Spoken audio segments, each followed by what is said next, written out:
Hello everyone, आप सभी का स्वागत है मेरे channel tricky chemistry basics by Suman Negi में। तो आज हम बात करने जा रहे हैं 18 अगस्त 2024 को आयोजित उत्तराखंड एलटी एग्जाम 2024 के बारे में। मेरे पास बहुत सारे बच्चों के कॉल आ रहे थे, चाहे वो साइंस हो, सोशल स्टडीज हो, इंग्लिश हो, हिंदी हो, हर एक सब्जेक्ट के बच्चों के कॉल्स मेरे पास आ रहे थे कि मैम क्यों सिलेबस के अकॉर्डिंग पेपर नहीं बना। तो जब एग्जाम हुआ तो हमने जो एग्जाम पेपर हुआ था उसके स्टडी की, उसको देखा तो ये पाया कि ये जो पेपर है आया हुआ है ये तो सिलेबस से डिफरेंट है। तो क्या ये सच में हुआ है? तो आइए डिटेल में इसको हम जानेंगे कि आखिर ऐसा क्यों हुआ और हम क्या कर सकते हैं, इसमें क्या हमारे लिए जो चैलेंजेस आए हैं और कैसे इसे पार पा सकते हैं या किस प्रकार इसमें सुधार किया जा सकता है। तो जैसा कि आप स्क्रीन पे देख रहे हैं कि हेडिंग है प्रश्न पत्र में असंगतता, परीक्षा पैटर्न में त्रुटियां, उत्तराखंड एलटी परीक्षा 2024 के उम्मीदवारों के साथ अन्याय।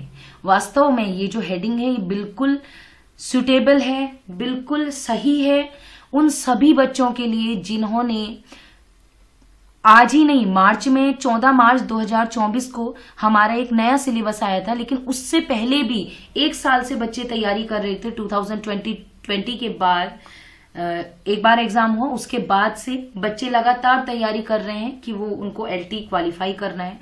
आपको पता है कि उत्तराखंड में बहुत ही मुश्किलों से वैकेंसी निकलती है और जब वैकेंसी निकलती है उसके बाद सिलेबस अपडेट कर देते हैं 1 ईयर बिफोर, मतलब आप एक साल लगभग पहले अपडेट कर दिया जाता है कि हमारा परीक्षा पैटर्न ये रहेगा, ये हमारा सिलेबस रहेगा।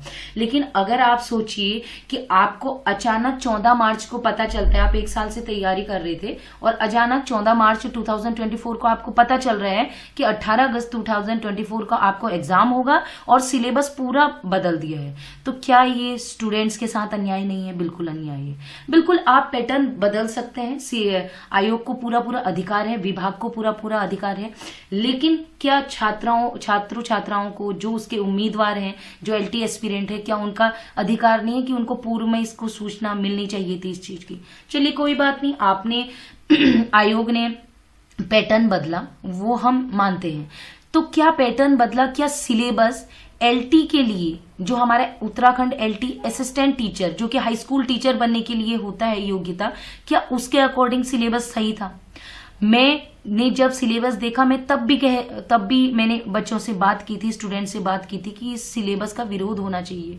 आज तक मैं ये तक कहूं कि यूपीएससी है, उत्तराखंड पीएस, जो हमारे पीसीएस के एग्जाम होते हैं या वन विभाग के होते हैं या स्वास्थ्य विभाग, किसी भी समूह गौ के, बैंक के, कोई भी एग्जाम आप उठा के ले लीजिए, लेकिन जो सिलेबस, जितना सिलेबस, मैं तो क्वांटिटी कहूंगी, क्वांटिटी, इतनी ज्यादा क्वांटिटी ही कहूंगी, इतना ज्यादा सिलेबस जो कि एलटी का बनाया गया, वो आज तक ना तो पहले ना ही आज के बाद मुझे नहीं लगता कि ऐसा सिलेबस आज तक कभी बना हुआ है जो एलटी का बना है। तो सबसे बड़ी चीज, हमें हाई स्कूल टीचर आप बनाने जा रहे हो, तो क्या आप सिलेबस उसके अकॉर्डिंग आप दे रहे हैं? नहीं।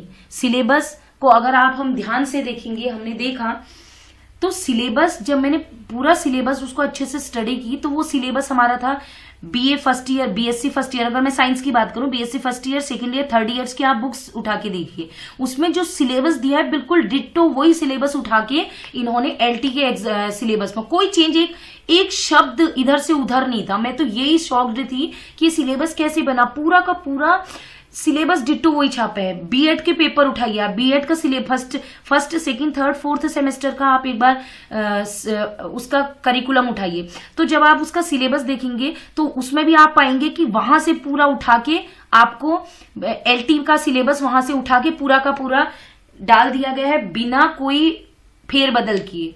तो क्या हम एकेडमिक एग्जाम, क्या हम बीएससी की तैयारी कर रहे हैं, क्या हम बीएड की तैयारी, हम तो कंपटीशन एग्जाम की तैयारी कर रहे हैं, उसमें तो सिलेबस बिल्कुल बहुत ही स्पेसिफिक होना चाहिए।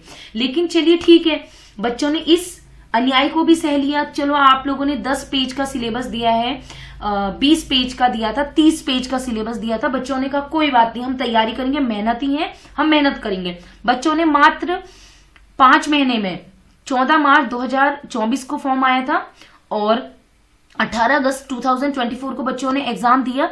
मात्र 5 महीने में बच्चों ने दिन रात एक करके वो परीक्षा की तैयारी करी और मेहनत भी कर ली, इतने सारी टेस्ट सीरीज लगा ली, कोचिंग ली और खुद से भी पढ़ा, एनसीईआरटी पढ़ी, जहां से जो मिला बच्चे ने वो तैयारी करी।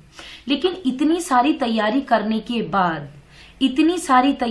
के बाद जब वही बच्चा एग्जाम में बैठा पेपर देने के लिए और जैसे ही उसने पेपर खोला और उसने क्या देखा कि जो आपका सिलेबस दिया था उसके अनुरूप तो पेपर आया ही नहीं। एसएसटी की बात करें, इंग्लिश की बात करें, हिंदी की बात करें या फिर हमारे साइंस की बात करें, मैथ्स की बात करें, किसी भी सब्जेक्ट की बात करें, जो हमारे टॉपर्स बच्चे थे, जो हमारे एक्सीलेंट एक्स्ट्रा ऑर्डिनरी, जिनको हम कह रहे थे टॉप 10 में बच्चे आएंगे, टॉप 10 आप समझ रहे, उत्तराखंड एलटी में टॉप 10 में, वो बच्चे, उन्होंने कितनी बुक्स पढ़ी होंगी, 10, 15, 20, 25 बुक्स, इतने सारे टेस्ट सीरीज लगा ली, इतने सारे एमसीक्यूज लगा ली, इतनी सारी बुक्स से लगा ली, कुछ बचा ही नहीं। उनसे कुछ भी पूछ लो, कहीं से भी पूछो, कुछ भी आंसर देते थे। वो बच्चे उस पेपर को देख के हार गए। तो किसका फॉल्ट है, आप मुझे बताइए। क्या उस बच्चे की गलती है जिसने सिलेबस के अकॉर्डिंग पढ़ा? तो जब आपको सिलेबस के अकॉर्डिंग, आयोग का फॉल्ट, जब आपको सिलेबस के अकॉर्डिंग आपको पेपर नहीं देना था तो आपने कह देना चाहिए था कि LT exam science, LT exam SST, आप अपने अकॉर्डिंग तैयारी करें, हम अपने अकॉर्डिंग वो देंगे। उस सिलेबस का, उस करिकुलम का, उस पाठ्यक्रम का मतलब ही नहीं रह जाता जब आप सिलेबस से बाहर का एग्जाम में देते हैं। आज तक के एग्जाम में कभी भी ऐसा नहीं हुआ कि कोई क्वेश्चन, हो सकता है 1 से 2 क्वेश्चन बाहर के आ जाते थे, लेकिन आज तक के इतिहास में पूरा का पूरा सिलेबस से बाहर आ जाए पूरे के पूरे क्वेश्चन, आज तक ऐसा हुआ ही नहीं है। तो अगर हम बात करें सभी बच्चों का, मेरे पास कॉल ही नहीं, मैंने यूट्यूब्स में भी देखा और बच्चों के मैसेज भी आए हुए थे, मेरे यूट्यूब चैनल्स पे भी आए थे, तो मैं वही देख रही थी कि बच्चों ने बहुत सारी तैयारी करी सिलेबस के अकॉर्डिंग, पूरा सिलेबस 10-10 बार भी पढ़ लिया उन्होंने, टेस्ट सीरीज भी लगा ली, उसके बाद भी अगर उनको पेपर देख के लगे मैंने तो कुछ पढ़ा ही नहीं है, तो ये किसका फॉल्ट है? बच्चे का फॉल्ट नहीं है।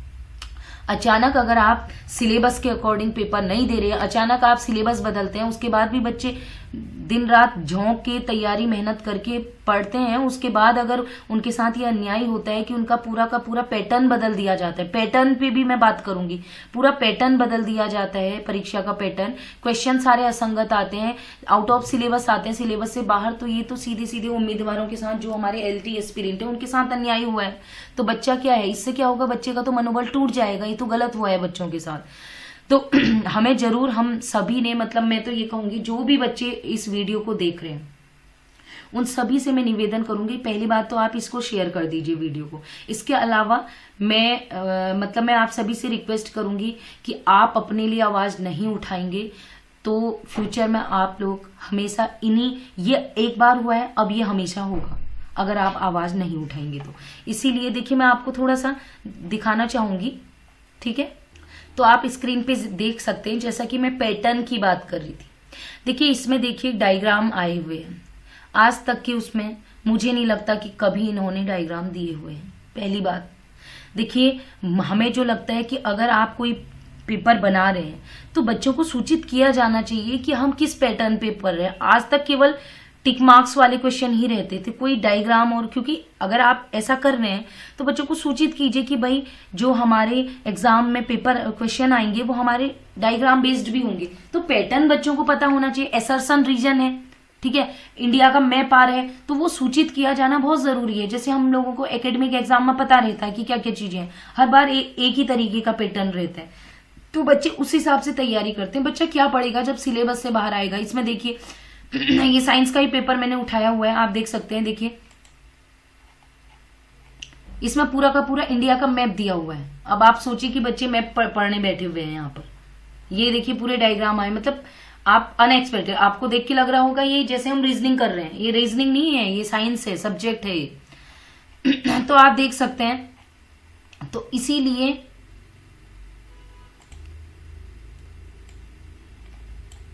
मैं आप सभी लोगों से कह रही हूं, आप सभी से निवेदन है कि आप स्टूडेंट हैं, आप इस समय बेरोजगार हैं और अनएम्प्लॉय हैं, और अनएम्प्लॉयमेंट की वजह से आप मेहनत कर रहे हैं, जूझ रहे हैं परेशानियों को, और फ्यूचर बहुत ही डिफिकल्टी की ओर को जा रहा है। आप ये सोचिए, आज ही आपके साथ हुआ है, अगर इसके लिए आप आवाज नहीं उठाओगे, एकजुट नहीं होगे, इसका विरोध नहीं करेंगे, जैसे सिलेबस का विरोध नहीं हुआ तो आपके ऊपर थोप दिया गया, अब वो हमेशा रहेगा, लेकिन आप विरोध करोगे तो डेफिनेटली, विरोध का मतलब ये नहीं होता है झगड़ना, विरोध का मतलब होता है अपनी बात अधिकारियों तक, अपनी बात मंत्रियों तक, अपनी बात मुख्यमंत्री, वो आपके लिए इसीलिए बैठे हैं ताकि आपकी परेशानी सुने, तो अपनी बात वहां तक पहुंचाना है।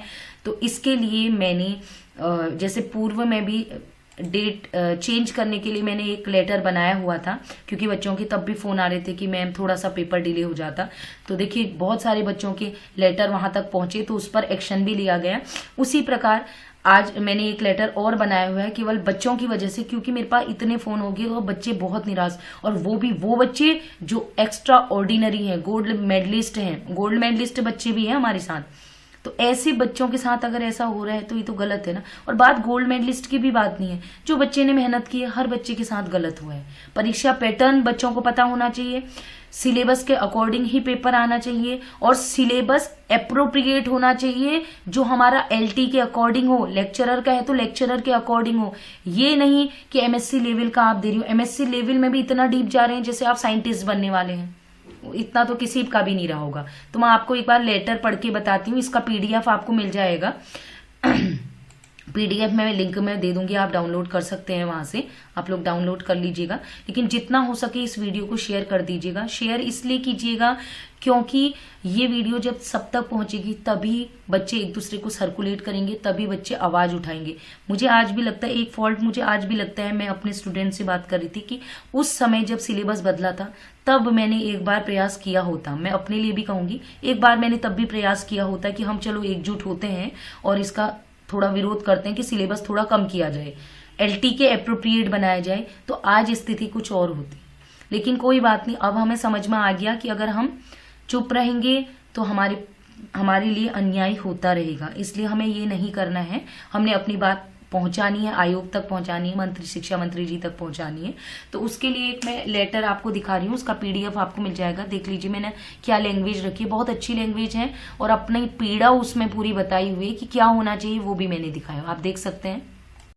आप लोगों की हेल्प के लिए मैंने एक पत्र बनाया हुआ है, आप देख सकते हैं। एक पत्र हमारा सचिव अधीनस्थ सेवा चयन आयोग के लिए जाएगा, और इसी प्रकार दूसरा पत्र हमारे शिक्षा मंत्री जी उत्तराखंड के लिए जाएगा, क्योंकि अधिकारी और जो मंत्री जी हैं उनके संज्ञान में होना चाहिए कि आपकी क्या दिक्कतें आपके सामने आई हैं। तो आप देख सकते हैं सिलेबस हमारे एलटी परीक्षा 2024 की सिलेबस और प्रश्न पत्र के संबंध में, आपत्ति और सुधार के संबंध में महोदय आपके संज्ञान में लाना चाहता हूं कि 14 मार्च 2024 को जारी विज्ञापन के अनुसार उत्तराखंड एलटी परीक्षा 2024 के लिए सिलेबस में व्यापक और पूर्ण बदलाव किया गया था, जिसमें बीएड के प्रथम, द्वितीय, तृतीय, चतुर्थ सेमेस्टर के संबंधित विषयों के समस्त पाठ्यक्रम को स्नातक स्तर में जो विषय हैं उसके समस्त पाठ्यक्रम मतलब 100% सम्मिलित कर लिया गया। मैंने खुद देखा था इस चीज को। इसके अतिरिक्त स्नातकोत्तर के 25% पाठ्यक्रम, इसके अलावा सामान्य ज्ञान और जो हमारा एप्टीट्यूड रीजनिंग था उसको भी परीक्षा में सम्मिलित किया गया था। उम्मीदवारों को केवल 5 महीने में इस सिलेबस को पूरा करने की चुनौती दी गई थी। चुनौती का मतलब है 5 महीने बाद पेपर था, तो चुनौती ही है आपके लिए, जो कि व्यवहारिक दृष्टि से तो बिल्कुल असंभव था। इसके बावजूद भी छात्र छात्राओं ने सहायक अध्यापक भर्ती परीक्षा 2024 के लिए इस विशाल और विस्तृत पाठ्यक्रम को 5 महीनों की अवधि में पूर्ण लगन और निष्ठा के साथ दिन रात मेहनत करके पूरा किया और परीक्षा की तैयारी की। लेकिन परीक्षा के दिन जब उम्मीदवारों ने प्रश्न पत्र को देखा तो उन्होंने पाया कि प्रश्न पत्र परीक्षा हेतु निर्धारित पाठ्यक्रम से तो मेल ही नहीं खाता था। प्रश्नों का पैटर्न भी पूर्व में आयोजित परीक्षाओं से भिन्न था। ठीक है, भिन्न था। तो यह स्थिति न केवल सभी उम्मीदवारों के लिए निराशाजनक रही, बल्कि यह असंगतता भी चिंता का विषय है, क्योंकि अब तक उत्तराखंड या अन्य राज्यों की परीक्षाओं में ऐसा पाठ्यक्रम और प्रश्न पत्र पैटर्न नहीं देखा गया है। इस स्थिति को देखते हुए मैं निम्नलिखित बिंदुओं पर ध्यान देने की अपील करता हूं। पाठ्यक्रम में संशोधन की बात की है कि भविष्य की परीक्षाओं के लिए पाठ्यक्रम को व्यवहारिक और परीक्षा की तैयारी के उचित समय अवधि में पूरा किया जा सकने वाला बनाया जाए। मतलब उसके व्यवहारिक दृष्टि से भी होना चाहिए और इतना होना चाहिए जिसको आप एक समय अवधि में पूरा कर सके। इसके अलावा प्रश्न पत्र पैटर्न के स्पष्ट दिशा निर्देश होने चाहिए। पाठ्यक्रम के अनुरूप ही प्रश्न पत्र निर्मित किए जाएं। पहला पॉइंट बहुत इंपॉर्टेंट है, पाठ्यक्रम के अनुरूप ही प्रश्न पत्र बनाए जाएं। इसके अलावा प्रश्न पत्र के पैटर्न जैसे बहुत सारे डायग्राम बेस्ड होते हैं, इसके अलावा एसर्शन रीजन है, अभिकथन कारण है, मानचित्र है, इनके बारे में पहले से ही स्पष्ट जानकारी मिलनी चाहिए कि ये वाले भी हमारे इसमें पूछे जाएंगे पैटर्न। ठीक है। इसके अतिरिक्त समाधान के लिए ठोस कदम उठाने बहुत जरूरी हैं। एलटी परीक्षा 2024 में छात्र छात्राओं के साथ हुई असंगतता और परेशानियों का उचित समाधान करते हुए भविष्य में ऐसी समस्याओं से बचने के लिए ठोस कदम उठाए जाएं। महोदय, कृपया इस गंभीर मुद्दे पर त्वरित कार्रवाई और आवश्यक सुधारात्मक कदम उठाने का कष्ट करें ताकि आगामी परीक्षाओं में उम्मीदवारों के साथ किसी भी प्रकार की असंगतता न हो और उन्हें उचित तैयारी करने का मौका मिल सके। साथ ही एलटी परीक्षा 2024 की त्रुटियों को सुधारते हुए कृपया उचित और निष्पक्ष समाधान सुनिश्चित किया जाए ताकि उम्मीदवारों के साथ उचित न्याय हो सके। आपके सहयोग के लिए हम आपके आभारी रहेंगे। धन्यवाद। तो आप देख सकते हैं इसमें मैंने लिखा हुआ है प्रार्थी प्रार्थिनी, नाम पता आ जाएगा, समस्त एलटी परिवार उम्मीदवार तो है। आप इसमें नाम और अपना पता लिख के साइन करके आप इसको प्रिंट करा के या जैसे भी है डिजिटल साइन भी आप कर सकते हैं। आप सचिव महोदय UKSSC है। इसके अलावा शिक्षा मंत्री महोदय की मेल में या फेसबुक पे मेल के माध्यम से उनको उपलब्ध करा सकते हैं। जितने ज्यादा मेल आयोग तक पहुंचेंगे, मंत्री तक पहुंचेंगे तो वो संज्ञान लेंगे जरूर कि आपके साथ गलत हुआ है। इसके अलावा आपको पता है कि जो बेरोजगार संघ के अध्यक्ष हैं बॉबी पवार जी, उनसे भी आप लोग संपर्क कर सकते हैं कि वो भी आपका साथ दे सकते हैं। लेकिन सबसे अच्छा है कि अगर आप सचिव महोदय तक और शिक्षा मंत्री जी तक ये बात अगर पहुंचाएं मेल के माध्यम से, केवल मेल ही वो माध्यम है जहां तक आप सूचना दे सकते हैं। इसके अलावा फेसबुक सोशल मीडिया से भी मंत्री जी की वॉल पे आप इसको पोस्ट कर सकते हैं कि हमारे साथ ऐसा हुआ है, तो इसमें जरूर संज्ञान लिया जाएगा। लेकिन शर्त वही है कि आप आवाज उठाएंगे तभी होगा, तभी सिलेबस में बदलाव भी हो सकता है, तभी कोई एक्शन जो इस बार हुआ है उसमें एक्शन भी लिया जा सकता है। क्योंकि देखिए बच्चों, अगर आज पेपर हो गया लेकिन अगले साल आप फिर तैयारी करेंगे, अगर आपके साथ यही सिलेबस रहा तो आपके लिए डिफिकल्टी है, यही पैटर्न रहेगा तो आपके लिए डिफिकल्टी है। तो आप लोग एकजुट होके इसको भेजिए। सभी बच्चों के साथ हुआ है ये, एक बच्चे के साथ नहीं। ऐसा नहीं है कि किसी बच्चे के 100 में से 90 मार्क्स आ रहे हैं, मुझे नहीं लगता 80 भी नहीं आ रहे हैं, 75 भी नहीं आ रहे हैं, है ना। तो आप सभी से निवेदन है कि इस वीडियो को सब ज्यादा से ज्यादा शेयर करें। इसका जो PDF है मैं आपको गूगल ड्राइव के माध्यम से उपलब्ध करा दूंगी। आप ज्यादा से ज्यादा अपने फ्रेंड्स में शेयर करें, वीडियो को भी शेयर करें ताकि सब अवेयर हो सकें, अपने लिए आप खुद खड़े हो सकें। जब तक आप अपने लिए खुद खड़े नहीं होंगे दूसरा कोई भी आपको सपोर्ट नहीं करेगा, और आज आपके साथ सही नहीं हुआ तो फ्यूचर में आप इस चीज को झेलते रहेंगे, है ना। तो चलिए, आप सभी से रिक्वेस्ट है वीडियो को शेयर कर दीजिएगा, और आपको ये वीडियो कैसी लगी और मैंने आपकी हेल्प की या जो भी रहा, क्योंकि बच्चों की प्रॉब्लम्स हैं उसी को देखते हुए हम ये चीजें कर रहे हैं। तो आप लोग कमेंट सेक्शन में जरूर बताएं आपकी प्रतिक्रिया क्या रही है, आपका एग्जाम कैसा रहा। तो आज के लिए इतना ही। Keep watching and bye bye.